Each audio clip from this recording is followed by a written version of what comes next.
jalan-jalan ke Kalimantan, jangan lupa mampir ke Balikpapan.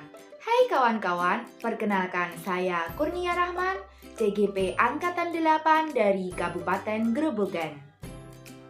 Ke Balikpapan membawa duku dibawa sebagai bekal.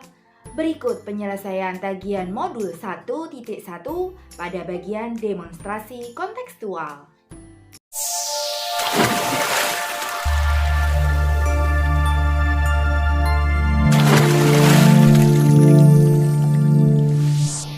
Mas Mbak semua, pada kegiatan diskusi kali ini silahkan Mas Mbak membuat sebuah karya yang berkaitan dengan sistem persamaan linier 3 variabel. Karya dapat berupa komik, infografis, atau bahkan video pendek. Waktu penyelesaiannya cukup 60 menit ya. Mas Mbak boleh mengerjakan di luar kelas, tapi ingat, 60 menit kemudian harus sudah kembali ke kelas untuk menceritakan kemajuan pembuatan karyanya. Bu, berarti kita boleh ke kantin, Bu? Boleh Kakak Kholil, asalkan Kakak Kholil tetap menyelesaikan tugas dari Bunia ya. Bu, izin ke koperasi ya Bu untuk beli buku gambar. Iya Dek Rivi. Bunia, saya buka HP ya Bu untuk membuat infografis di Canva. Iya Mbak Rahel, silakan. A few moments later. Oke, waktu sudah menunjukkan pukul 10. Artinya, saatnya Mas Mbak menceritakan hasil karya yang sudah dibuat bersama teman sekelompoknya. Dimulai dari kelompoknya Kakak Kholil. Siapa yang ingin mewakili bercerita? Saya, Bu. Baik, Kakak Kholil, silakan. Nah, menurut kelompok kami, masalah tersebut dapat diselesaikan dengan metode eliminasi. Jadi kita mau menyelesaikannya menggunakan metode eliminasi, Bu. Mantap, luar biasa ternyata Kakak Kholil ya. Terima kasih Kakak Kholil yang sudah menceritakan hasil kerja kelompoknya. Selanjutnya, kelompok siapa yang ingin bercerita?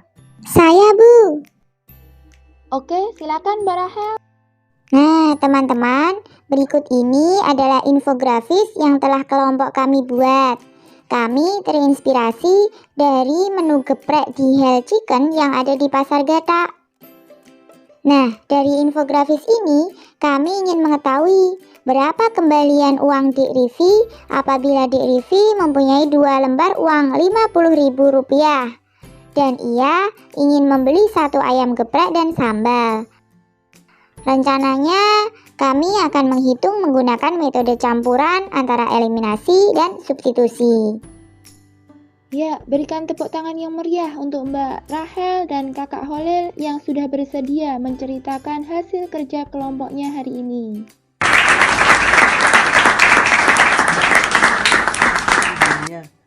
Maaf mengganggu, saya cuma mau tanya.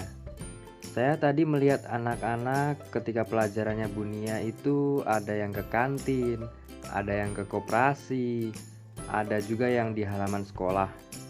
Kok diperbolehkan? Ada apa sih, Bu? Oh iya Pak, tadi 60 menit pas jam pelajaran saya meminta mereka untuk membuat karya. Kemudian setelah 60 menit, mereka harus menceritakan karya yang sudah mereka buat sejadinya. Kelihatannya menarik, Bu. Sepintas tadi saya melihat Kholil juga antusias mengikuti jamnya Bunia. Padahal kita ketahui bersama si Kholil kalau di kelas seringnya kan tampak lesu dan mengantuk. Betul Pak, tadi Kholil juga terlihat sangat bersemangat. Kok bisa, Bunia? Iya, saya berusaha untuk menerapkan proses pembelajaran yang berpihak pada murid Pak. Saya teringat akan kata-kata Ki Hajar Dewantoro. Kodrat manusia adalah seperti kertas yang sudah terisi dengan tulisan-tulisan yang samar dan belum jelas arti ataupun maksudnya.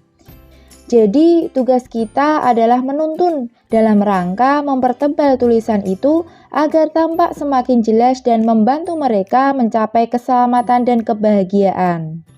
Oh, begitu ya, Bu. Iya Pak, saya yakin mereka sudah pernah mempelajari materi prasyarat dari materi yang saat ini kita pelajari pada fase-fase sebelumnya. Sehingga saya sebagai fasilitator hanya bertugas menuntun tumbuh kembang murid kita sesuai dengan tuntutan alam maupun zamannya. Meskipun di balik itu semua, saya tidak bisa menuntut tanaman padi akan hanya tumbuh padi saja, padahal pada lahan sawah yang sama. Karena bisa jadi ada rumput teki maupun kacang panjang yang tumbuh membersamainya.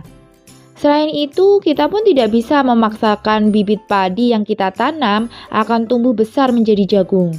Artinya, kita pun harus tahu, kita sebagai guru tidak bisa menuntut anak untuk bisa menguasai seluruh materi yang telah kita sampaikan.